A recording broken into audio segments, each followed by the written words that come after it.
있어요. 제가 오늘 오면서 저게 딱 한 사람이 있더라도 제가 전하려고 온 거예요. 근데 이렇게 뜻밖의 많이 있네요. 제가 놀랬거든요. 저는 이렇게 한 사람이 있더라도 제가 나오려고 생각을 했었는데 의외로 여러분들 이렇게 나와 있어요. 그래서 너무 감사한 것 같고 그런 좋은 시간이 됐으면 좋겠어요. 제가 여기 올 때마다 날씨가 이렇게 굳으니까 그렇죠.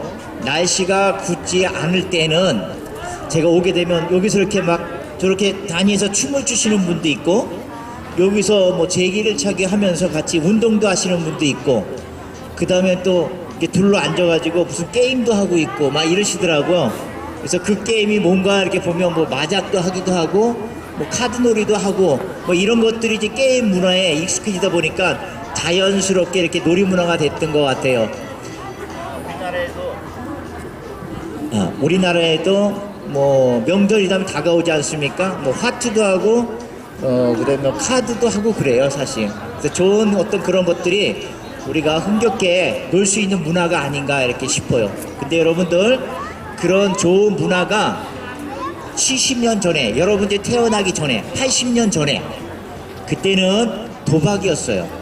물론 도박도 약간은 있지만 지금은 그게 많이 희석되고 우리가 즐길 수 있는 게임 문화가 됐지만 그 당시에 그 도박은 여러분 전 재산 다 잃고 어떻게 돼요? 자기 와이프마저도 담보로 잡히는 사람들이 있었어요. 여러분이 태어나기 전에 7, 80년 전에는 그 도박이 그렇게 무서웠던 거죠. 근데 지금은 그렇지 않잖아요. 그래서 건전한 문화로 이제 정착되고 우리나라에도 이제 카지노라고 있어가지고 강원랜드 우리 여기 동포님들 강원랜드 참 많이 가시더라고요. 보니까 강원랜드에서 뭐 합법적인 그 도박이죠, 게임이죠. 근데 거기서 이제 뭐 돈도 딸기도 하고 잃기도 하고 그런 게임 문화에 많이 중독되다 보니까 그런 분들 몇몇 있어요. 빨리 그런 부분에서 우리가 절제를 하고 정말 그 게임에 대해서 좋은 문화로 정말 자리 잡았으면 그런 좋은 생각이 그런 제 생각 가운데 있는 것 같아요. 17세기에 여러분들 오늘 굉장히 중요한 얘기를 할 거거든요. 그래서 한 사람이 있더라도 제가 나온 거예요. 한 사람이 있더라도 내가 그분한테 전해주고 싶어서 굉장히 중요한 얘기니까 여러분들이 음악 들으면서도 쫄깃하면서 서로 얘기하면서 이 얘기를 한번 기울여 보세요. 굉장히 중요한 얘기거든요. 물론 매일 중요한 얘기를 했지만 오늘 특별히 저에게 주신 정말 중요한 얘기다 생각이 들어요. 17세기에 프랑스의 파스칼이라는 천재 학자가 있어요. 그분은 수학자이면서도 물리학자예요. 천재라고 그렇게 정평이 나 있은 분이에요. 나중에 그분도 신학자가 됐어요. 근데 그분이 철학책을 하나 썼는데 그게 팡세라는 책이에요. 거기에는 여러 가지 이분에 대한 철학이 담긴 글들이 많이 있어요. 빼곡히. 그 중에서 흔히 우리가 많이 들었던 두 개의 우리 글을 한번 소개해 볼까 해요. 첫 번째, 우리가 많이 알고 있는 그분이 얘기한 거, 굉장히 유명하신 분이니까 이런 말을 했어요. 첫 번째는 어떤 말이냐면 잘 들어보세요. 인간은 생각하는 갈대다, 이렇게 얘기했어요. 아마 여러분들 그 얘기는 들어보셨을 거예요. 아마 인생에 살아오면서 인간은 생각하는 갈대다, 이렇게 얘기했어요.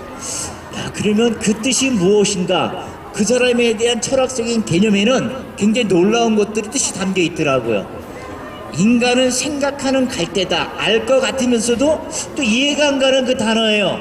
거기에 굉장히 깊은 뜻이 있거든요. 한번 볼게요. 인간은 생각하는 갈대다. 그러면 생각도 하고 갈대도 이게 무슨 말일까 궁금하는데 여러분, 우리 대자연은 굉장히 광활해요. 넓잖아요. 거기에서 하나의 갈대가 서 있어요. 그냥 가냘픈 갈대예요. 바람에 휘날려서 이리 휘날리고 저리 휘날리는 그런 갈대라는 얘기예요. 그러니까 인간은 하나의 그런 갈대다. 그 얘기는 뭘까요? 바람에도 휘날릴 수 있는 가냘픈 갈대, 연약함을 얘기한다는 거예요. 인간은 연약하다 그런 얘기예요. 보잘것없다 그런 얘기예요. 그러면서 인간은 생각하는 갈대다 그래서 생각. 유일하게 인간만큼은 생각할 수 있는 존엄성 있는 존재다 그런 얘기예요. 생각은 우리 피조물 중에서 인간밖에 생각을 못해요. 동물들은 생각을 못하잖아요. 그래서 인간은 굉장히 존엄한 존재다 얘기하는 거예요. 그러니까 한마디로 인간은 연약한 갈대이면서도 생각할 수 있는 위대한 양면성을 가지고 있다는 뜻이에요. 그럼 그분이 생각할 수 있다는 그 생각이 뭘까? 그분이 이렇게 얘기했어요. 우리는 태어나면 언젠가는 죽는다. 이거를 자각할 수 있는 생각을 가지고 있다는 얘기예요. 맞잖아요. 여러분 태어나서 어렸을 때 누군가는 언젠가는 죽는다는 거 알고 있잖아요. 그 생각을 할 수 있는 것은 인간밖에 없다 그런 얘기예요. 놀랍잖아요. 그리고 어떤 생각을 하냐면 우리는 이 우주 속에 살아가고 있어요. 근데 이 우주는 광활해요. 우리가 이해할 수 없고 깨달을 수 없는 존재가 이 우주란 얘기예요. 우주의 신비한 법칙들이 있잖아요. 그 법칙들은 이 우주라는 것도 어떤 걸 얘기해요? 신의 영역을 얘기하는 거예요. 그러면 인간은 이 우주에 비해서 굉장히 초라하고 우주는 우리 인간에 비해서 굉장히 우월한 바로 우주를 얘기하는 거예요. 그것은 뭐예요? 신의 영역을 얘기해 주는 거죠. 다시 얘기해서 인간은 갈대처럼 연약하고 가냘픈 존재예요. 그러면서 위대해요. 뭐라요? 인간은 죽는다는 걸 자각하는 거예요. 그리고 인간은 이 우주는 인간보다 더 위대하다는 것을 생각을 하고 있는 존재라 그런 얘기예요. 신의 영역을 생각을 하고 있다 그런 얘기예요. 그러니까 이분은 뭔가 깨달은 거예요. 철학적으로 인간은 언젠가는 죽구나. 그리고 인간은 이 신의 영역에 굉장히 놀라움을 감탄하는 거예요. 그게 인간은 생각하는 갈대다 이렇게 얘기한 거예요. 이거는 누구나 많이들 알고 있는 단어거든요. 그 다음에 또 한 가지를 얘기한 게 있어요. 그게 뭐냐면 중요한 거죠. 이것도 흔히 많이 나오는 얘기들이에요. 인생은 도박이다. 그런 얘기 많이 들어봤을 거예요. 인생은 도박이다. 그러니까 어떻게 생각을 했어요? 저도 옛날에 그 얘기를 딱 단어를 들어봤을 때 인생은 도박이다 그러니까 야 인생은 뭐 아니면 도다. 그러면 그냥 내가 모든 재산을 올인해가지고 올인 다 건다는 뜻이잖아요. 배팅은 돈을 건다는 거고 내 모든 재산을 통틀어서 그냥 투기해서 뭐 아니면 도다 해가지고 내가 부를 쟁취하겠다 그런 뜻으로 생각을 하는 경우가 많이 있어요. 여러분 혹시 그렇게 생각하나요? 인생은 도박이다 해가지고 야 인생은 도박하니까 뭐 아니면 도다 해가지고 내 인생 모든 전 재산을 그냥 도박에다 걸자 그런 뜻이 아니에요. 이 파스칼의 한 생각은 그런 뜻이 아니라 이 도박이라는 것에 빗대어서 어떻게 얘기했냐면요. 우리 인간은 신의 존재를 인정하는 사람이 있고 또는 신의 존재를 인정하지 않는 사람이 있잖아요. 두 가지 분류로 딱 나눠져 있잖아요. 여기서도 신의 존재를 인정하시는 분이 있고 신의 존재하지 않는 그런 분도 있어요. 애매한 중간 부분은 없어요.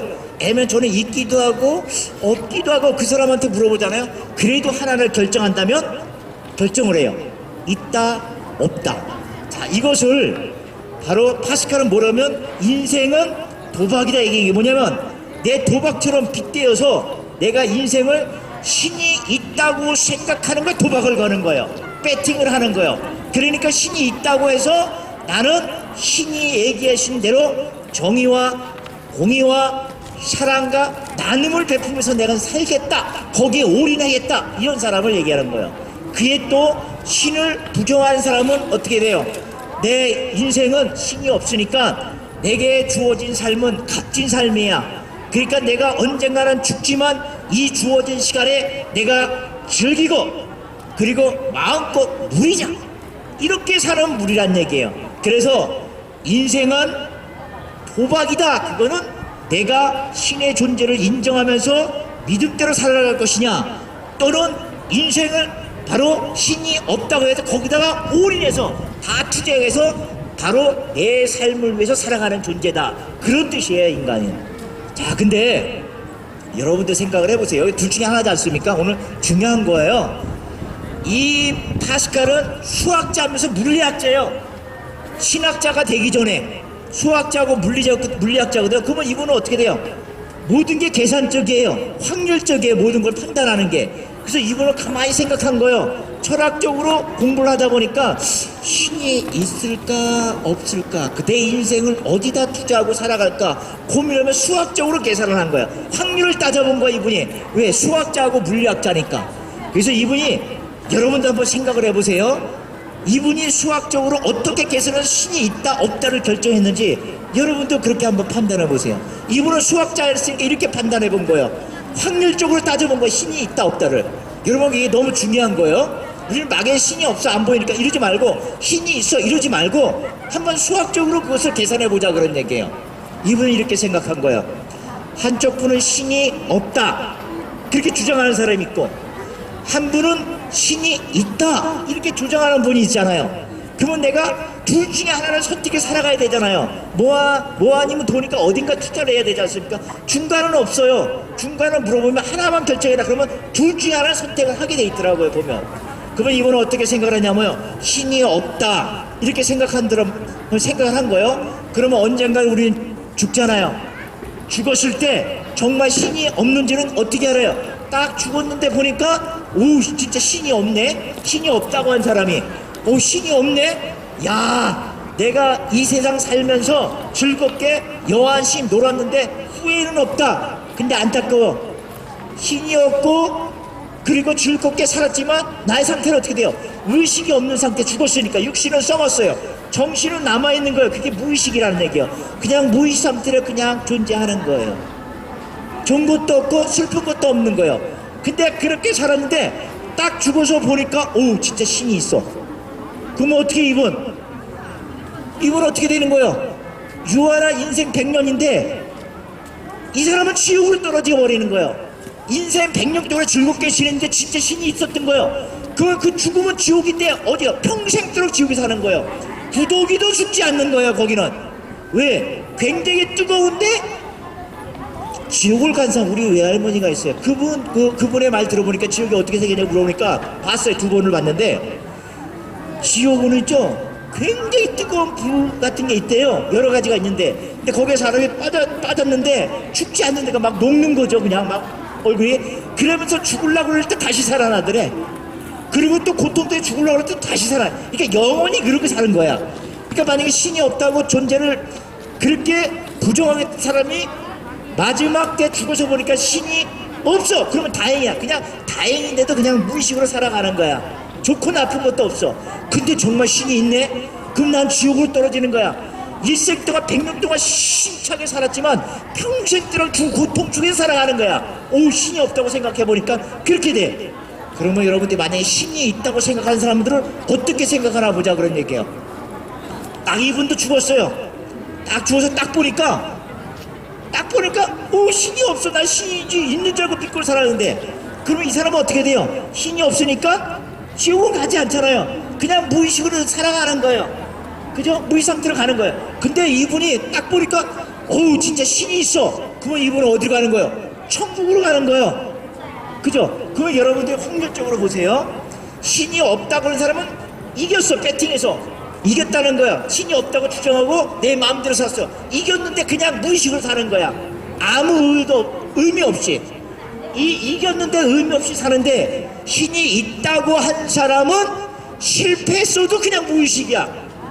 그냥 살아가는 거야. 지옥을 안 꺼. 승리하면 천국이고 완전히 극과 극을 달리게 되는 거예요. 그럼 이 사람이 어떤 걸 선택을 하겠어요? 내가 신이 없다고 살았는데 배팅에서 신이 없어. 그냥 무의식이야. 승리했는데도 그냥 무의식에 살아가는 거야. 근데 신이 있다고 존재한 사람은 실패했는데 신이 없던 사람하고 똑같아 버리는 거야. 동일한 거야. 신이 있다고 생각한 사람 실패했는데도 바로 신이 없다고 한 사람 승리한 사람하고 동일함이 있잖아. 똑같이 그냥 무의식에 살아가는 거야. 그러면 여러분들 누구 선택하겠어요? 내가 확률적으로 살아간다면 신이 있다고 생각할 바보 아닌 이상 그렇게 할 거 아니에요. 신이 없다고 사람은 정말 신이 없다고 하면 그냥 무의식에 사는 거고 신이 있다고 사람들도 진짜 신이 없어 그냥 무의식이 똑같아. 패도 무의식. 신이 없다고 한 사람도 승리해도 바로 무의식으로 살아가는 거예요. 근데 만약에 있다 그러면 지옥 있다 천국으로 바뀌는 거예요. 완전히 극과 바뀌는 거예요. 100년 동안 사는 것을 천국에 들어가 버리면 영원한 기쁨, 거기에는 고통, 슬픈, 탄식이 없는 곳이에요. 그러면 100년 살 동안에 인생을 신이 있다고 존재하고 거룩하게 살기를 노력했어요. 그럼 천국 갈 거 아니야. 그래서 이 파스칼도 생각을 한 거야. 확률적으로 보는 거야. 가만히 보니까 내가 신이 있다고 생각하고 믿는 게 나을 거 아니야. 괜히 없다고 믿었다간 지옥 아니면 그냥 무의 상태야. 그러면 나만 손해 안 해요. 진짜 그러면. 그래서 이분도 확률적으로 수학적으로 계산해 보니까 정말 힘이 있다고 믿어야 되겠구나. 믿져야 본전이다. 본전이는 거 뭐예요? 내가 엎드려도 그냥 무의식으로 지옥은 안 떨어지는 거야. 있으면 그건 대박이야. 대박이라는 얘기야. 천국 가니까. 근데 신이 없다고 하면 정말 대박이 뭐야? 천국도 없고 그냥 무의식으로 사는 거야. 근데 정말 있다 그러면 완전 지옥이야. 그러면 누가 어떤 걸 선택을 하겠어요? 신이 있다고 하면서 내가 이 땅에서 거룩히 살아가는 거예요. 좋은 일 하면서 베풀면서. 그래서 이 파스칼들은 바로 신이 있다는 게 배팅을 거는 거예요. 그래가지고 이분이 수학자 물리학자 합쳐서 바로 신학자가 됐어요. 하나님을 연구하는 사람, 하나님을 전하는 사람으로 바뀌었다는 얘기예요. 우리는 일상적으로 모든 걸 상식적으로 생각하잖아요. 이 수학자 물리학자 상식적으로 계산한 거예요. 계산해 보니까 확률 어느 게 높아요? 힘이 있다가 존재에다가 있들었는 믿는 거예요. 그죠? 거기다가 투자를 해버린 거예요. 올인 해버린 거예요. 그랬을 때 대박 이상이 나버리는 거죠. 그래서 신이 있다고 이 파스칼은 믿게 됐던 거예요. 여러분, 오늘 그 확률적으로 여러분들 생각해 보세요. 믿음이 굉장히 중요한 거예요. 그래서 믿음은 누굴 믿어야 돼요? 예수 그리스도를 믿는 거예요. 예수 그리스도를 믿는 것은 내가 이 땅 가운데 가치 있게 살고 그리고 위대하게 살 수 있는 방법이에요. 시작이란 얘기예요. 가치 있고 위대하게 사는 방법이라는 것은 그 삶은 뭐예요?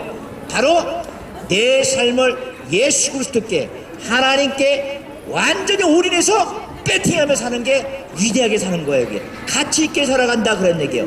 근데 하나의 고민이 있어요. 여러분들 이렇게 확률적으로 따졌을 때 신이 있다고 존재를 믿어야 되겠잖아요. 상식적으로 생각했을 때. 근데 믿음이 생기나요? 안 돼요. 이상하게 안 믿어져요. 그죠? 확률적으로 봤을 때 신이 있는 게 월등히 뛰어난 확률인데 있다는 존재가 분명히 밝혀졌는데 수학자 물리학자가 그 개념으로 계산을 해봐도 근데 안 믿어져. 저도 그랬거든요. 이상하게 안 믿어져. 그 왜 안 믿어질까요? 이 세상 가운데 사단의 세력이 득세하고 있어요. 삼킬 자를 찾고 다녀요. 여러분 한 사람 한 사람마다 움켜잡고 여러분들을 끌고 가버리는 거예요. 지옥으로 또는 이 땅 가운데서 죄를 짓게끔 그렇게 끌려다니면 안 되지 않습니까? 근데 그건 어떻게 돼요? 바로 이 세상의 신들이 우리의 마음을 혼미케 했다 그래요. 그래서 내 마음이 예수님을 못 믿는 거예요.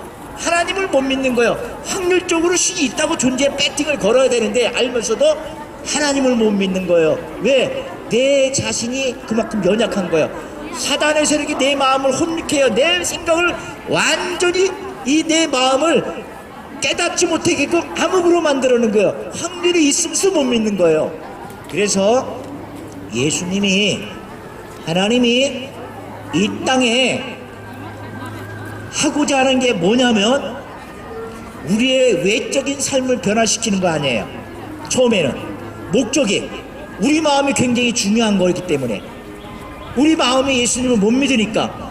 그래서 예수님이 우리에게 한 사람 한 사람마다 역사할 때 어떻게 역사하냐? 여러분의 외적으로 변화시키지 않아요. 내가 외적으로 거룩하게 만들지 않는다 그런 얘기야. 처음에 어디요? 마음이 중요하니까 여러분의 심성 중심을 바꿔주는 거예요. 먼저 여러분의 심성을 바꿔놓잖아요. 그러면 외적으로 자동적으로 부가적으로 그런 외적인 삶을 살아가게 돼 있거든요. 근데 내 마음이 예수님을 잘 못 믿고 하나님을 확률적으로 있는 거 알면서도 못 믿게 되는 이 마음을 고쳐주길 원하는 거예요. 그래서 예수님이 우리의 마음끝에 올 수밖에 없어요. 그러면 어떻게 와요? 여러분들 오는 방법을 제가 알려드릴게요. 저도 그렇게 해서 하나님을 믿었으니까 내 마음이 믿지 못했었는데 그렇게 했어요. 방법은 이거예요. 간단해요. 그냥 예수님이 성령님이 우리 안에 올 때는요, 우리가 먼저 고백을 해야 돼요. 어떤 고백? 죄에 대한 고백. 여러분이나 저나 죄 안 진 게 없잖아요. 그죠? 물론 행동과 말로써 죄를 안 졌다 해도 마음으로 짓는 게 너무 많잖아요. 똑같은 죄라고 보거든요. 근데 마음으로 안 짓는 게 어디 있어요? 그죠? 우리가 왜 마음으로도 그렇게 죄를 짓을까요? 우리는 어떻게 해요? 태어날 때 죄성을 가지고 태어나요. 죄성이라는 건 뭐였어요? 우리가 누차 얘기했지만 죄를 지을 수 있는 성향이 뭐예요? 나의 본질, 기질을 얘기하는 거예요. 나 본질, 기질은 누굴 자꾸 미워하게 돼, 누굴 자꾸 시기하게 돼, 이런 마음이 있잖아요. 남을 축하해 주는 것 같지만 내 마음속에 시기심이 있죠. 욕심이 있어요. 그게 바로 우리가 태어나면서 그런 성향을 갖고 태어난 거예요. 그걸 성향이에요. 그런 성향을 갖고 태어나니까 남을 행동으로 그렇게 못할지라도 내 마음속에는 그렇게 그런 마음이 있는 거예요. 그런 나쁜 마음이 있다는 얘기예요. 그러니까 우리는 어떤 마음을 갖고 싶은 거예요? 아, 제발 누굴 미워하지 않았으면 좋겠어. 그냥 누구 그냥 베풀고 사랑해주고 싶은데, 그러면 나도 편하고 상대편도 편한데 그게 안 되는 거예요. 내 마음속엔 아직 그런 죄의 성향이 남아있어서 표출되지 않지만 내 마음으로 그런 죄를 짓고 있는 거예요. 그래서 이렇게 생각하잖아요. 제발 내 마음도 예수님처럼 남을 사랑하고 원수를 사랑할 수 있는 마음이 있다면 정말 좋겠다, 그런 생각을 많이 하게 되잖아요. 그래서 바로 예수님이 오시게 되는 거예요. 예수님이 오셔가지고 우리의 심령 가운데 마음껏 들어오는데, 들어오는 방법은 딱 이 방법이에요. 저도 그렇게 해서 들어왔어요. 악한 영이 들어오면 안 돼요. 큰일 나요. 귀신 영이 들어오면 여러분의 인생 끝나요. 지옥 가요. 귀신한테. 귀신 들린 사람 봤잖아요. 정신 왔다 갔다 해요. 그냥 올바로 왔다가 정신 나갔다, 그냥 입에 거품 물고 난리가 나요. 그런 분들 정신병원에 가 있잖아요. 의학적으로 고치지 못해요. 귀신 들린 사람은 정신병원에 들어가면 수갑 채워져 있잖아요. 평생 그렇게 살다가 죽는 거예요. 그 귀신 들어가서 그래. 그걸 내쫓아야 되는 거예요. 그렇게 들어가면 안 돼요. 그런 귀신이 들어가면 안 돼. 그러니까 누가 들어가야 돼요? 하나님의 영, 예수님의 영이 들어가야 돼요.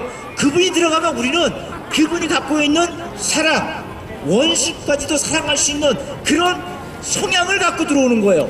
그러니까 그분을 들어오게 하시려면 어떻게 하냐면, 오늘 그냥 이렇게 시작하는 거예요. 내가 오늘 괜히 나쁜 마음의 생각이 들었어. 그냥 화가 난 거야. 차로 몰고 가는데 누가 확 끼어들어. 저거, 이런 마음 들잖아요. 그러면 그날 오늘 저녁에, 오늘 예수님, 하나님이 있다 그러면 제가 오늘 고백할게요. 오늘 괜히 내 마음속에서 욱했네요. 이거 좀 없애게 해주세요. 이렇게 기도하는 거예요. 그러면 또 생각나는 게 있어요. 오늘 우리 자식한테 너무 핀잔을 준 것 같아, 화가 나서. 하나님, 제가 우리 자녀한테 괜히 분을 냈네요. 그냥 그렇게 하는 거예요. 그냥 제 말을 꼭 믿으셔야 돼요. 그렇게 하면 성령님이 언젠가는 역사해요. 그 다음 내가 기억지 못하는 죄가 막 떠올라요. 그 죄를 막 고백하게 돼요. 그러면서 하나님은 우리의 마음을 만지면서 내가 눈물이 나요. 통곡을 하게 돼요. 자백을 하게 돼요. 그렇게 이루어지는 거예요. 그러니까 지금부터라도 여러분들이 오늘 내가 누굴 시기했어요, 이렇게 얘기 한마디 하는 거예요. 이걸 계속 반복적으로 그날 하게 되면 언젠간 생각들이 하나님이 너희 죄들을 하나하나 떠오르게 돼요. 그러면 그걸 막 고백하면 내가 죽겠는 거예요. 그러면 내 눈물이 막 나요. 하나님이 나를 이렇게 죄인인데 나를 살리시려고 오셨구나, 그 생각이 막 들어요. 그러면서 통회하면 자백하게 되면 하나님을 믿게 됐을 때 하나님의 영, 예수 그리스도의 영, 성령님의 영, 그 영이 우리 안에 그것을 딱 보고 우리 안으로 싹 들어와요. 귀신이 아니에요. 하나님의 영이 들어오는 거예요. 그 영이 들어온 건 뭐예요? 우리의 성향이 아니라 예수님의 성향이 들어온 거예요. 그건 두 개의 성향이 들어온 거죠. 우리가 태어날 때 성향 갖고 태어났어요. 죄를 줄 수 있는 본질, 기질이 갖고 있어요. 그죠? 그러니까 마음을 자꾸 죄를 했던 거예요. 하나님이 우리의 영에 딱 들어가지고 예수님이 들어왔던 건 예수님의 성향이 들어온 거예요. 그죠? 예수님의 성향에 들어왔어요. 그러면 어떻게 돼요? 예수님 성향대로 살아가면 되는 거예요. 그러면 여러분들이 예수님의 성향이 그렇게 들어왔어요. 저도 그렇게 들어왔으니까. 많은 그리스도인들이 그렇게 해서 들어오는 거예요. 예배 드리다 보면 눈물이 나요. 회개하게 돼요. 그때 예수님의 성향이 들어오는 거예요. 귀신이 들어오는 거 아니에요. 그죠? 홀사 귀신이 영이 들어왔을 때도 예수님의 성향이 딱 들어오면 귀신은 물러가게 돼 있어요. 딱 들어왔을 때 증상이 여러 가지가 있는데, 어떤 증상이냐면 예수님의 형질, 성향이 딱 들어왔어요. 나의 성향도 있죠. 예수님의 성향이 딱 들어오잖아요. 나는 그것을 자각을 하게 돼요. 나도 모르게 하나님의 일을 하고 싶은 거예요. 하나님 앞에 그냥 자발적인 순종을 하고 싶은 거예요. 억지로 한 게 아니라. 우리 누가 시키면 억지로 하게 되면 싫어하잖아요. 근데 자발적으로 막 순종하고 싶은 거예요. 오늘 이 광장에 와서 한 사람이 있더라도 그분한테 먹을 것이 있다면 나눠주고 하나님의 복음 말씀을 전해주는 그런 마음이 생겼다. 하나님이 주는 마음이에요. 그런 마음들이 막 생각나는 거예요. 길거리 가다가 어르신들 너무 아파, 일어서기도 힘들어, 그냥 업어주고 싶잖아요. 안아주고 싶잖아. 그런 마음들이 막 생기는 거예요, 성향에 들어오면. 그리고 또 한 가지는 하나님이 있는 병들은 우리가 보이지 않지만 알아요. 성향에 들어왔다는 거, 예수님이 영에 들어온 거예요. 하나님의 영이 들어오면 내가 하나님이 있는 걸 알게 되는 거예요. 놀라워요. 어떻게 알아요? 이렇게 얘기를 해. 하나님이 육성으로 얘기하는 게 아니야. 내 안에서 성령님이 육성으로 얘기하는 거 아닙니다. 성령님이 내 안에서 마음을 통해서 얘기하는 거예요. 귀로 들리게끔 하는 거 아니에요. 물론 예외적으로 귀로 들리게끔 해주는 사람도 있어요. 그 사람이 예수님의 영을 안 받았을 때는 귀로 들리게끔 해요. 그냥 단도직입적으로. 그런 사람이 사울이라는 사람이 있었어요, 예전에. 이 사울은 뭐냐면 이방인들, 이스라엘 민족을 구원할 사람들이 아니라 이스라엘 민족 외 사람들을 구원할 수 있도록 바로 부름을 받은 소명자예요, 이 사울이. 근데 이 사울은 예수님 믿지 않았어요. 하나님 믿지 않았어요. 유대교이지만 하나님을 살아계신다 했지만 그분이 바로 이 땅에 오신 예수님을 믿지 않은 거예요. 그러니까 예수님을 믿는 사람들을 막 핍박한 거예요. 왜 핍박해요? 죽었다가 살아났다고 한 거예요. 정말 죽었다 살아났다는 걸 누가 증거해요? 본 사람들이 증거하는 거예요. 유대인들한테 내가 예수님이 살았다가 죽었다가 살아났어, 그분을 믿어야 돼, 그분은 병자를 고르치고 그리고 죽은 자를 살리셨어. 본 사람들이 그걸 얘기하기 시작하는 거예요. 근데 이 유대교에서는 겁이 덜컥 날 거 아니에요. 자기 유대교에서는 죽은 자를 살린 사람이 없어. 근데 이 기독교에서 죽은 자를 막 살린 사람이 있어. 그 제자들이 예수님처럼 똑같이 하는 거야. 병자에게 머리를 얹고 나와버리는 거야. 안절뱅이야 일어나, 내 예수 그리스도의 이름으로 명하노니 넌 일어나 걸어. 안절뱅이가 일어났던 거예요. 그 제자들이 얘기하니까 예수님이 그렇게 축복을 해주니까 그런 능력이 발생되는 거예요. 눈먼 자 내가 너를 눈뜨게 할 수 있겠느냐, 믿느냐 하니까 네 믿습니다 하니까 내 믿음대로 될지어다 하니까 눈이 떠져버린 거예요. 그것들이 이루어진 것들을 전하기 시작한 게 바로 복음자들이에요. 그러니까 그 사람들이 일어나면 자기가 그동안에 유대교의 바로 기득권을 가지고 행세를 했어요. 모든 국민들을 자기의 유대교를 통해서 다 실질적으로 권한을 가지고 지도해 나갔던 거예요. 근데 기독교가 딱 나타난 거예요. 예수님을 믿는 사람들이 기적을 행하고 정말 죽은 자가 살아났어요. 죽은 자가 살아났다는 뜻은 뭐예요? 그게 바로 내가 유 안에서 죽는다는 거 아는데 나도 살아날 수 있는 분이 예수라 그런 얘기예요. 놀라운 일이죠. 그걸 막 번지고 다니니까 위기감에 느낀 거예요. 자기 종교가 위축되는 거예요. 그러니까 막 핍박하는 거예요. 너 예수님 전하지 마, 너 옥에 가둘 거야. 그리고 구타를 하는 거야. 막 때리는 거야. 하다못해 죽이기도 하는 거야. 그렇게 핍박 같은 사람이 사울이야. 이 사울이 어디까지 가요? 자기네 있는 이스라엘 땅을 지나서 외국까지 가버리는 거예요. 기독교인들을 잡으려고. 그러고 가는데 다마스커스라고 해요. 그 성을 가는데 그 도로에서 갑자기 그냥 하늘에서 빛이 강렬하게 빛을 확 쥐는 거예요. 그러니까 이 사울하고 같이 잡으러 갔던 사람들 깜짝 놀라는 거야. 빛이 강렬한 빛이 자기들한테 비치니까. 그러니까 빛을 딱 보는 순간 눈이 확 멀어버린 거야. 진짜 있었던 일입니다 이거. 그러니까 사울이 그냥 자기 모르게 무릎을 딱 꿇는 거예요. 그리고 그 하늘에서 들린 소리가 뭐라고 그러냐면 사울아 내가 왜 나를 핍박하느냐. 그러니까 이 사울이 깜짝 놀랐어요. 이 핍박은 뭐예요? 예수 믿는 사람이 하나님 예수님을 증거하잖아요. 그 사람을 핍박하면 예수님을 핍박했다는 뜻이에요.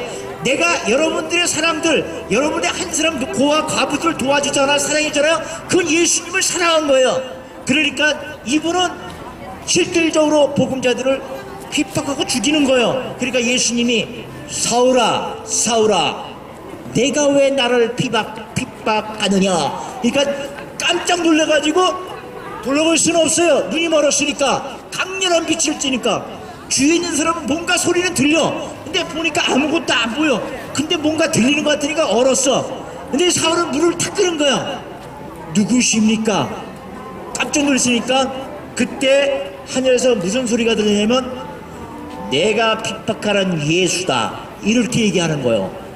깜짝 놀란 거예요. 이거 예수님이 이거 살았네 진짜. 깜짝 놀란 거예요.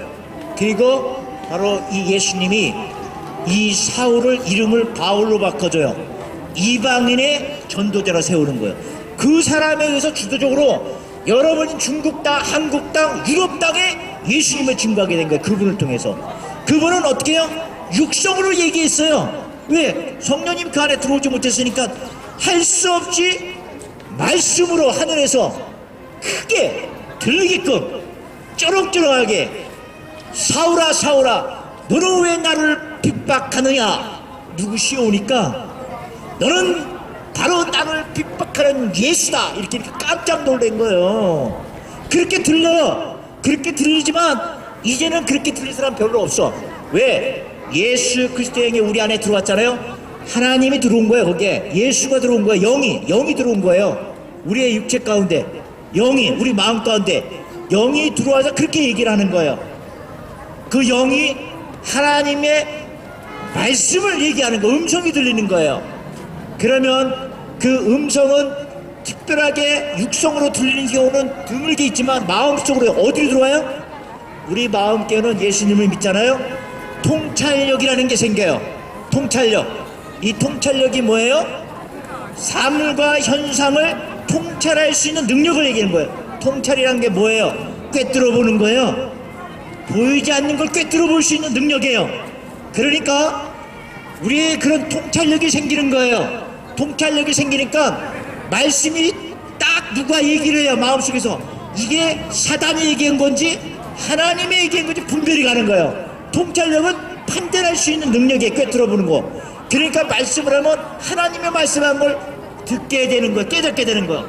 아, 이거는 사단이 얘기하는 거네? 분별이 되는 거예요. 분별력이 생긴다는 얘기예요.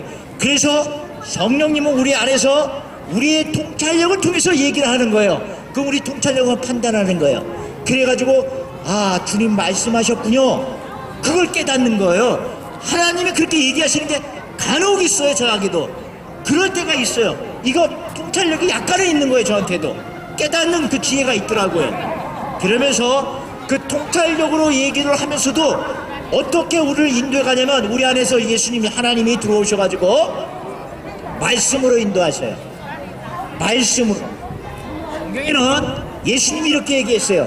내가, 예수님이 승천하기 전에 제자들에게 이렇게 얘기했어요. 뭐라고 했냐면 내가 빨리 하늘로 올라가는 게 너희들에게는 참 유익한 거야, 이렇게 된 거야. 왜 이렇게 했냐? 이렇게 얘기하시는 거야. 보혜사 곧 아버지 하나님께서 내 이름으로, 즉 예수 그리스도의 이름으로 보내실 성령, 하나님의 영, 예수 그리스도의 영, 그 영이 너에게 보내졌는데 그 영이 너의 모든 것을 가르친다는 얘기예요. 그리고 내가 말한 모든 것을 생각나게 한다는 거예요. 그러니까 예수님이 한 얘기를 생각나게 해준다는 거예요. 누가요? 성령님이 들어오셔가지고 예수님이 한 얘기. 예수님이 한 얘기는 여러분 들어본 적 있나요? 없잖아요. 근데 어디 있어요? 성경책에. 성경책에 있잖아요. 그러니까 여러분들 성경을 보시는 거예요. 그 성경에 예수님이 이해한 것들이 쫙 나와요. 거기에는 우리에게 교훈과 책망과 다르게 하고 유익한 것들, 어떤 것들이 선하게 할 수 있는 내용들이 가득하게 있는 거예요. 구원의 능력이 거기 가득해요. 그거를 읽으면 거기서 말씀을 통해서 인도하게 돼요. 예를 들어서 이건 저도 경험하지만 많은 사람이 그렇게 경험해요. 음성은 어떻게 되냐? 내가 굉장히 불안해. 아, 뭔가 이거 오늘 무슨 일이 있을 것 같아. 나가면 기분이 안 좋아. 그런 느낌이 들 때가 있잖아요. 그러면 성령님이 어떻게 계시냐면 하나님이 제 마음 가운데서 예를 들어서 아무것도 염려하지 말라. 오직 기도와 간구로 너희 구할 것을 하나님께 감사함으로 구해라. 그리하면 모든 지각에서 뛰어나신 하나님의 평강이에요. 하나님이 주시는 평강이 너희 마음과 생각을 바로 주관할 것이다, 감찰할 것이다, 주장할 것이다, 이렇게 얘기하는 성경 구절이 있어요. 그게 딱 떠올라요. 내 근심이 생각하면 하나님의 말씀을 그걸 딱 주는 거예요. 나보고 염려하지 말라는 거예요. 두려워하지 말라는 거예요. 왜? 하나님의 평강이 너 마음을 지켜줄 거야, 그런 뜻이에요. 그러니까 하나님이 육성으로 얘기하는 것이 아니라 성경책 하나님의 말씀을 통해서 딱 떠오르게 해주는 거예요. 그렇게 성경을 읽어야 되는 거예요. 그래서 근데 그게 딱 떠오르는데 아니야, 그래도 불안해, 의심인가? 그러면 또 성령님이 재차 얘기를 해요. 어떻게 해요? 오직 믿음으로 구하고 조금 더 의심하지 마. 믿음으로 기도하라는 얘기예요. 의심하는 자는 어때요? 지난주에도 얘기했지만 바람에는 바닷물결처럼 이리 갔다 저리 갔다, 믿었다 안 믿었다. 이런 믿음을 가진 자들은 죽게 얻을 생각을 하지 말라 그랬어요. 그러면 겁이 덜컥 날 거냐. 믿음으로 감사함을, 근데 내가 믿음이 없네? 그러면 내가 평강에 하나님의 주시는 그런 평강을 하나님의 뭔가 주시고 우리를 지켜줄 것을 내가 믿지 못하면 기도하지 말라는 뜻이에요. 그거. 그래 겁이 덜컥 나면서 그때 하나님 죄송합니다. 주님 저에게 이렇게 깨닫게 해주신 감사합니다. 하나님은 우리의 사망의 음침한 골짜기를 다닐지라도 우리를 해를 받지 아니할 것은 주께서 나와 함께함이라. 이런 기도를 막 하게 되는 거예요. 이게 바로 하나님의 음성이에요. 말로 하는 게 아니에요. 내 마음속에서 통찰력을 통해서 말씀을 통해서 이야기해 주는 거예요. 이게 바로 음성을 듣는다, 그런 얘기예요. 육성으로 들으는 간혹 있어요. 근데 많은 크리스찬들이 성령님이 들어오시면 그렇게 얘기하시는 거예요. 그러려면 어떻게 돼요? 제가 성경을 많이 읽고 여러분들 가까운 교회에서 목사님이 얘기하는 하나님의 말씀을 계속 들어야 되는 거예요. 여러분이 교회 간다면 제가 매주마다 오면 말씀할 걸 굳이 이런 부분들을 들어야 되는 거예요. 그러면 여러분도 그런 생각이 드는 거예요. 아, 내가 몸이 아파. 아, 하나님 도와주세요. 그러면 하나님의 음성이 어떻게 나와요? 성경 말씀을 통해서 우리에게 어떻게 해요? 의인의 기도는 역사함이 크니라. 의인들이 기도하는 분들이 역사가 크다는 얘기야. 주의 목사님이라든가 믿는 사람들 기도 중보 기도를 요청하잖아요. 그분들의 기도가 나의 병을 고칠 수도 있다, 그런 얘기예요. 그런 말씀이 딱 나올라. 그러면 내가 다른 사람한테 기도 부탁해야지, 목사님한테 기도 부탁해야지, 신실한 이웃 크리스찬한테 내가 기도를 부탁해야지. 그런 음성이 들렸으니까 그 성경 구절에 있는 거예요. 의인의 기도는 역사함이 크다, 이렇게 여기 나와 있거든요. 그죠? 믿음의 기도는 또 이렇게 나오는 거예요. 그럴까? 또 망설이니까 재차 하나님의 음성이 들려요. 어떻게? 성경 맞은 구절로 믿음의 기도는 병든 자를 구원하리니 그 병든 자가 주께서 일으키시라. 이런 성경 구절에서 이게 딱 떠올라. 야, 내가 믿음으로 기도한다면 내가 구원도 받을 수 있고 하나님이 나를 고쳐준다는 얘기네. 그렇게 말씀하는 거예요. 육성이 아니라 내 마음속에서 성경 구절로, 예수님의 한 말로 이렇게 음성을 듣는 거예요. 그래서 하나님이 있구나, 이걸 알게 되는 거예요. 근데 여러분, 음성을 들으려면 그냥 귀로만 들으려고 하면 안 들려요. 어떻게 해요? 내가 성경을 읽고 성령님이 성경 구절을 통해서 막 얘기해줘요. 그러면 그게 음성이에요. 이게 바로 음성 듣기라는 얘기예요. 귀로 듣기는 간혹 들을래요. 어쩌다가 저는 귀로 들은 적이 없어. 근데 어떤 사람 착각할 수도 있겠죠. 성령님이 내 안에서 기도 해줬는데 그게 내 귀로 들리는 것처럼 착각할 수도 있겠죠. 하지만 진짜 얘기하는 사람은 그렇게 드물지만 하나님을 믿는 사람은 내 마음속의 통찰력을 통해서 말씀하셔요. 그러니까 여러분들은 교회를 안 나간다, 매주마다 제가 성경 구절을 항상 말씀을 드려요.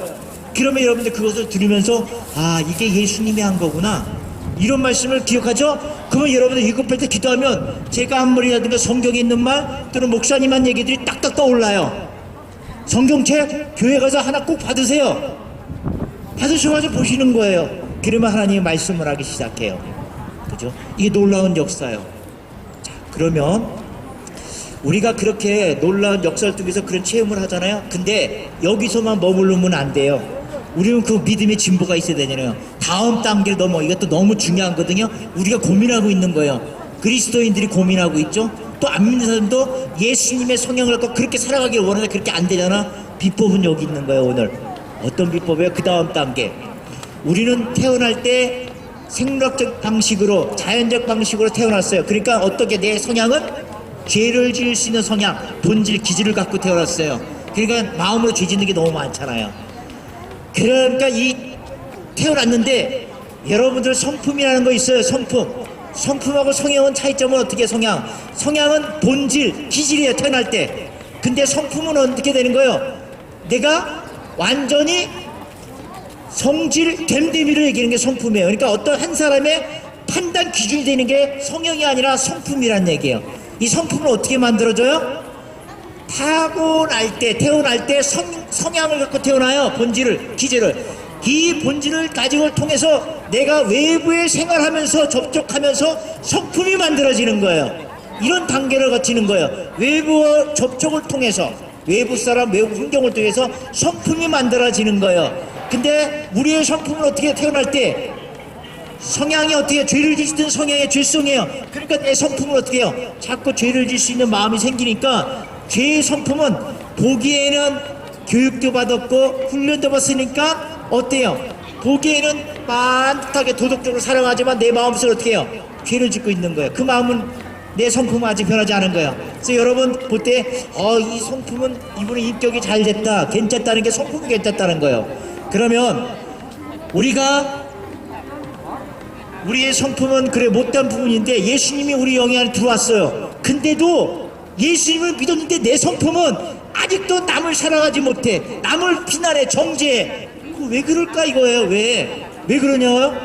바로 성품이 문제예요. 우리는 태어날 때 어디에 젖어 있어요? 죄성에 젖어, 성품이 거기에 굳어져 있었어요. 나쁜 성격이 일부분을 갖고 있었던 거예요. 근데 예수님의 성향이 들어왔어요. 그 성향은 어때요? 원수도 사랑할 수 있는 거예요. 이웃을 사랑할 수 있는 그 성향은 안 돼. 예수님이 들어왔는데 그렇게 살 수가 없어. 왜 그래요? 내 성품은 죄성에서 성품이 만들어진 거야. 아직도 죄를 지시는 건데 길들여져 있는 거야. 내 옛성에 대한 길들여져 있는 거야. 그러면 내 성품이 어떻게 바뀌게 돼요? 예수님의 성향이 들어왔으니까 이 성향에 길들여져서 다시 만들어져야 돼. 다시 성품이 만들어져요. 그러니까 예수님을 믿고 성향이 들어왔어도 안 변하는 거야. 안 변하는 거예요. 변하려면 어떻게 해요? 예수님의 성향에 맞춰서 그때로 살아가야 돼요.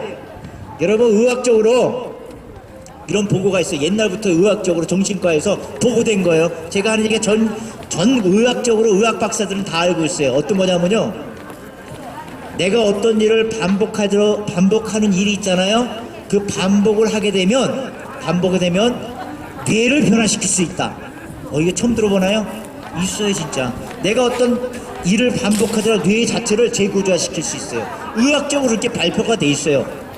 그 얘기는 뭐냐면, 우리의 뇌는 어떤 거예요? 우리의 뇌는 우리의 움직임과 행동을 관리해 주는 거거든요. 뇌에서, 야, 오늘 마이크를 꺼. 그럼 내가 마이크를 끄는 거예요. 뇌에서 너 오늘 저쪽으로 걸어가. 그럼 우리 걸어가는 거예요. 뇌가 그런 기능이에요. 근데 우리의 행동을 반복적으로 뭔가를 하잖아요. 그 뇌를 바꿔버린다는 얘기예요. 어떻게 해요? 내 반복적인 행동을 통해서 내 구조가 그 반복적인 행동을 잘 숙달해낼 수 있도록 뇌가 바뀌면서 내가 반복적인 그 일을 할 때 그 일들을 수월하게 만들어줘요, 이 뇌가. 그 얘기는 다시 뭐냐면, 어렵잖아요. 여러분 운전을 하잖아요. 저도 운전을 깜짝 놀란 적이 있어요. 빨간불이 빡 들어오면 횡단보도에 딱 쓰잖아요. 우리는 그걸 하면서 반복적으로 빨간불이면 브레이크를 잡아요. 이걸 1년 2년 탄 사람은 자동적으로 어떻게 돼요? 브레이크를 잡는 거예요. 어느 날 제가 그걸 느꼈어요. 옆에 사람이 탔거든요. 이야기가 가는데 심각한 얘기를 하게 되니까 내가 운전하는 걸 까먹었어. 근데 빨간불이 딱 들어오고 횡단보도 앞에, 저는 그걸 생각지 못하고 그냥 브레이크를 딱 잡고 이 사람 얘기를 듣고 있는 거예요. 그래서 내가 깜짝 놀란 거예요. 내가 언제 이게 브레이크를 밟았지? 내가 반복적으로 빨간불이면 브레이크를 잡는 것들을 계속 반복하다 보니까 내가 그것을 습관화된 거예요. 나도 모르게 그냥 습관적으로 딱 밟아버리는 거예요. 이렇게 바뀌는 거예요. 여러분, 자전거 타지 않습니까? 여러분 자전거 탈 때 맨 처음에 페달을 왼발로 올리고 또 오른발로 돌리는 거 맨 처음에 뇌에서 그렇게 작동을 하잖아요. 그러면 여러분 그걸 한 몇 시간이라도 하루 정도 타봐요. 그러면 여러분들 내가 뇌로 왼발 밟고 오른발 밟고 그렇게 생각하면서 가나요? 아니요. 페달 밟는 거는 무의식으로 나오는 거예요. 어떻게 그냥 앞에 있는 거 보고 그냥 신나게 다니는 거예요. 내가 페달을 밟는지 안 밟는지 인식을 못해 습관이 됐다는 거예요. 이게 바로 내가 이런 반복적인 연습을 하잖아요. 뇌는 이 반복적인 행동을 습관적으로 만들어 버리는 거예요. 뇌가 구조가 그렇게 바뀌어 버린다 그런 얘기예요. 그러면 여러분들 방법은 그거예요. 내가 죄성을 가진 성품을 가졌는데 예수님의 성향이 들어왔는데 그렇게 안 바뀌어요. 성향이 바뀌게끔 품성이 바뀌어야 되는데 안 바뀌어요. 그러니까 어떻게 돼요? 바뀌려면 계속 반복적인 일을 하는 거예요. 어떤 반복적이요? 예수님이 명령하신 거. 예수님이 어떻게 얘기했어요? 원수를 사랑하라. 안 되잖아요. 그러면 작은 것부터 하는 거예요. 이웃을 내 몸같이 사랑하라. 그러면 사랑하는 거예요. 아, 오늘 콩 한쪽에도 반쪽으로 논아 먹어야지. 아, 저 사람이 오늘 먹을 게 없어. 그러면 내가 뭔가를 만들어서 그 집에 한 그릇을 넘겨줘야지. 이런 것을 하기 싫어도 계속 반복을 하면 그게 습관이 돼버려가지고 나도 모르게 그 일을 하게 되는 거예요. 그러니까 반복적인 일을 행동을 하게 되면 반복적으로 통해서 습관이 되는 거예요. 습관이 되면 그것이 어떻게 돼요? 바로 성품이 만들어지는 거예요. 그러니까 예수님의 성령을 받았지만 내 성품은 아직 안 바뀌었잖아요. 그러니까 예수님의 그 하고자 하는 것들을 계속 순종해야 하는 거예요. 자발적으로 순종으로 하다 보면 습관이 되는 거예요. 그것은 미워하는 마음이 딱 드죠. 아니야, 미워하지 말아야지, 비판하지 말아야지, 이걸 자꾸 끊는 거예요. 연습을 하는 거예요. 하나님의 성령을 바로 내 품성으로 만들기 위해서. 그러면 그게 행동이 반복적으로 차단하다 보면 내 습관이 되고 내 습관이 품성으로 바뀌는 거예요. 어느 순간에 저는 예수님처럼 행동하게 되는 거예요. 저 사람이 뭔가 됐네, 댐댐이가 됐어, 인격이 됐어, 품격이 뭔가 남달로, 이런 경지까지 오르는 거예요. 그러니까 여러분들이 바로 성향이 들어왔어도 그렇게 변하지 못한 것은 나의 죄성의 품성이 아직도 그렇게 머물러 있는 거예요. 그러면 예수님의 성향대로 내 품성이 바뀌려면 바로 반복적이고 습관적이고 품성 이 단계를 의학적으로 그렇게 증명된 방법을 실행하는 거예요. 여러분 욕심이 생기잖아요. 안 돼, 그러면 안 되지, 나만 가지면 안 돼, 이걸 끊으셔야 돼. 자꾸 반복. 그러면 이게 습관이 돼가지고 욕심이 아니야, 단호해지는 거예요. 내 품성이 되는 거예요. 지나가는 사람, 어렵고 힘든 사람 업어주고 싶고 그냥 뭔가 차 태워주고 싶고 이런 생각들이 막 나오는 거예요. 그게 바로 그 사람들의 품성, 인격이 돼버린다는 얘기예요. 이렇게 하시는 거예요. 그러니까 저 맨 처음에 여기 나오는 거 여러분들 이렇게 먹을 거 하나 주는 거 맨 처음에 이런 생각 못했어요. 하지만 제가 이걸 알고 나부터 내가 이것을 실행을 해야 되겠다. 왜? 나도 반복하다 보면 습관이 될 것이고 나의 품격도 바꿀 수만 있다면 얼마나 좋겠어요. 그것이 바로 하나님 앞에 모든 것을 올인, 배팅하는 거잖아요. 그렇게 살아가는 게, 그렇게 살아가는 거예요. 방법은 그거거든요. 여러분들 한 가지만 하고 마칠게요. 뭐냐면 우리가 예수님을 믿어요. 근데 예수님이 내게 어려움이 있어, 그러면 고통이 있어, 그러면 이런 생각이 들거든요. 하나님이 나를 사랑하는 거 맞나? 모든 인간을 사랑한다고 하는데 왜 나를 이렇게 아프기만 해? 나에게 닥치는 것도 환난만 있는 것 같아. 난 정말 하나님이 사랑하지 않는 것 같아. 이런 생각 들잖아요. 그리고 또 예수님을 믿었어도 이런 생각이 들어요. 정말 내가 구원 받았나? 내가 정말 죄를 깨끗하게 받았나? 막 그런 생각이 들 때가 있잖아요. 그죠? 그거는 여러분들이 이렇게 생각하셔야 되는 거예요. 내가 의심이 되고 나만 구원 못 받은 것 같고 교회를 나가는데 하나님이 나만 사랑하는 것 같이 느껴지지가 않아. 여러분들 우리 이 땅 가운데 살아가면서 어때요? 태어나자마자 부모의 사랑을 무한정 받았어요. 우리가 잘못해도 부모님한테 용서를 무한정 받았어요. 느끼지 못해요. 그 받은 것에 대해서 무감각했어요. 그죠? 그리고 남의 나한테 사과하길 원해요. 남의 잘못한 걸 날 사과받으면 어떻게 기뻐요? 환희를 느껴요. 그죠? 그런 걸 느끼기 싶은 거예요. 자, 그러면 남한테 사랑을 받고 그리고 남한테 용서를 받고 남이 나한테 사과를 하고 이런 것들은 어디의 사랑이에요? 이 땅에서 이루어지는 사랑, 이 땅에서 이루어지는 용서함이에요. 근데 그러지 말고 이제는 이 땅의 사랑, 이 땅의 죄의 용서를 받는 것이 아니라 내가 이제 사랑하는 거예요. 내가 용서하는 거예요. 내가 사랑을 주는 거예요. 내가 베품을 주잖아요. 그것은 이 땅에 존재하는 사랑이 아니고 이 땅의 용서함이 아니고 이 땅의 베품이 아니라 하늘의 사랑, 하늘의 베품, 하늘의 용서함이에요. 이 땅 것이 아니에요. 그러면 하늘에 대한 용서를 내가 하기 시작하잖아. 하늘의 용서, 하늘의 사랑을 내가 깨닫게 돼요. 그러면 하나님의 사랑이 나를 얼마나 사랑하는지, 하나님이 나를 얼마나 구원해 주는지 그걸 알게 되는 거예요. 여러분 망설이지 마세요. 나만 구원받지 않았나? 내가 하나님한테 버림을 받았나? 나는 사랑하지 않는가? 그렇게 생각한다면 여러분들은 이 땅의 사랑을 받는 것만 귀중하지 말고 여러분 사랑을 하시는 거예요. 여러분을 도움을 주시는 거예요. 그것은 그 사랑은 하늘의 거예요. 하늘의 것을 깨우침과 동시에 하나님의 나를 얼마나 사랑하는 것을 알게 된다, 그런 얘기예요. 그래서 여러분들은 한 주간도 베풀고 나누는 그런 삶, 그걸 반복적으로 하면서 나의 인격이 변화되는 하나님의 성품으로 변화되는 여러분과 저가 됐으면 간절히 소망합니다. 하나님 감사합니다. 오늘 우리가 함께 할 하나님의 귀한 영혼입니다. 우리 어머니고 아버님이에요. 하나님 이 땅 가운데 우리 이 어머니 아버님들을 사랑하셔서 예수 그리스도 십자가를 통해서 우리를 죄사함 받았습니다. 하나님 너무 감사해요. 오늘 이 시간 우리의 못할 것 없지만 그래도 하나님을 믿고 의지하며 나왔습니다. 우리 가운데 역사해 주옵시고 우리 가운데 시험과 환난 가운데서도 하나님의 능력으로 모든 것이 물러가게 해 주옵시고 때로는 우리의 마음 가운데 육신으로 질병 가운데 고생할 때가 있습니다. 염려할 때가 많이 있습니다.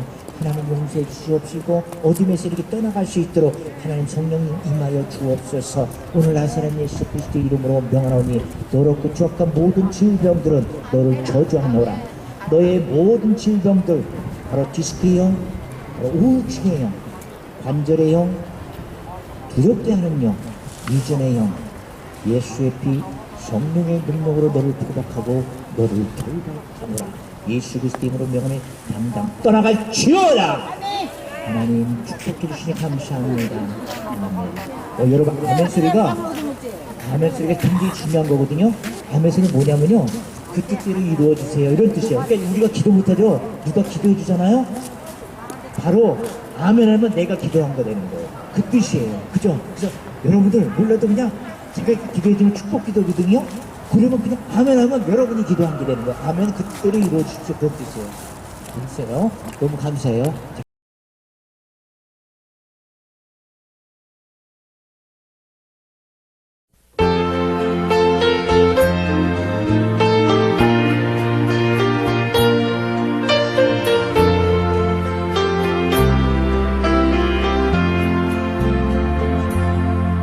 아름다웠던 지난 추억들 사랑했었던 오늘 기다리셨어요. 맛있게 드시고 또 먹고 싶은 지 얼고도 거기 여기서 녹차도 있으니까. 고난의 고맙습니다. 예, 나를 예, 커피도 드시면서 주님을 위하여 떠나야지. 수없이 많은 사람들 위해 따뜻한 차도 드세요. 아니 따뜻한 차니까 녹차도 있으니까 영원히 당신과 함께 있고파 사랑의 십자가 맞이하네. 지난 6월절 저녁 성찬 때 주님과 함께 시간 자 그 일이 문득 생각이 나면 어느새 내 뼈에 주르르 눈물만이 흐릅니다. 수없이 많은 사람들 위해 몸이 아프신 분이 뒤쪽에 계세요. 제 기도 좀 해드릴게요. 고비 한새 영원히 당신과 함께 있도록 사랑의 십자가